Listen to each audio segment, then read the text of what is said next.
मित्रमैत्रिणींनो, स्वागत आहे माझ्या चॅनलवर।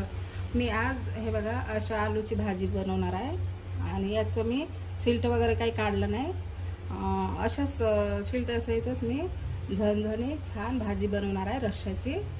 तेल तापायला ठेवलं आहे, तेल तापायचं आहे।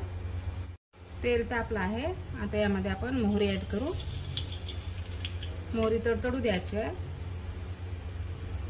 आणि हे बघा असा एक छोटा कांदा बारीक चिरून तडतडली। आता आपण यामध्ये कांदा ऍड करू। कांद्याला छान कलर येईपर्यंत परतून घ्यायचं, असं छान परतून घ्यायचं कलर येईपर्यंत। हे बघा कांद्याला छान कलर आला। आता यामध्ये आपण हे लसूण आणि जिरं मी एकत्रच बत्त्यामध्ये असं जाडसर बारीक करून घेतलाय, हे ऍड करायचं आहे। आणि कढीपत्ता सुद्धा याला पण छान परतून घ्यायचं आहे। आणि एक टोमॅटो आहे छोटा बारीक कट करून, ते पण ऍड करायचं आहे। याला पण छान परतून घ्यायचं आहे। टोमॅटो तेलामध्ये टाकल्यानं लवकर सॉफ्ट होऊन जाते, मऊ पडते। झालं, आता यामध्ये आपण अर्धा चमच हळद ऍड करायचं आहे आणि तिखट आवडीनुसार। आणि याला छान असं मिक्स करून परतून घ्यायचं आहे।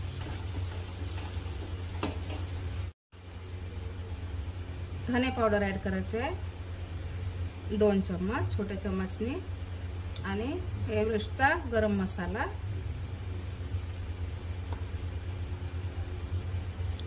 आणि हा घरगुती मसाला आहे, असे पॉकेटच आहे ते पण। आणि याला छान असं मिक्स करून घ्यायचं। आता आपण आलूच्या फोडी सोडू। मला असं लंब्या कापल्याने छान लांबला।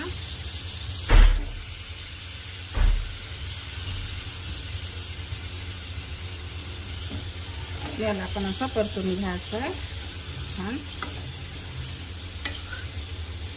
गरम मसाला तुम्ही कोणता पण घेऊ शकता आवडीनुसार। आणि अशी सिंपल खूप जास्त मसाल्याची भाजी न करता मी अशी भाजी दाखवत आहे तुम्हाला डेली यूजची। घाईमध्ये पण असं कमी साहित्यामध्ये अशी भाजी आणि खूप टेस्टी तयार होऊन जाते। आता यामध्ये आपण पाणी ऍड करू, रश्श्याचे आहे म्हणून। आणि आलू शिजायला पण पाणी लागते बऱ्यापैकी।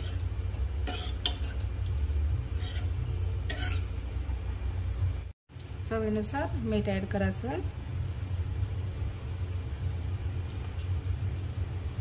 आणि याला झाकण ठेवून शिजू द्यायचं आहे।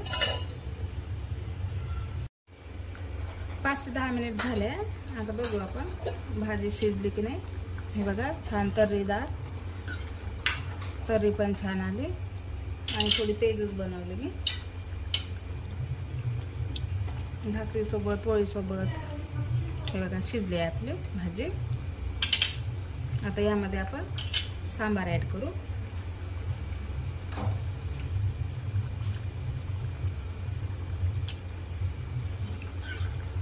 आणि छान असं मिक्स करून घेऊ।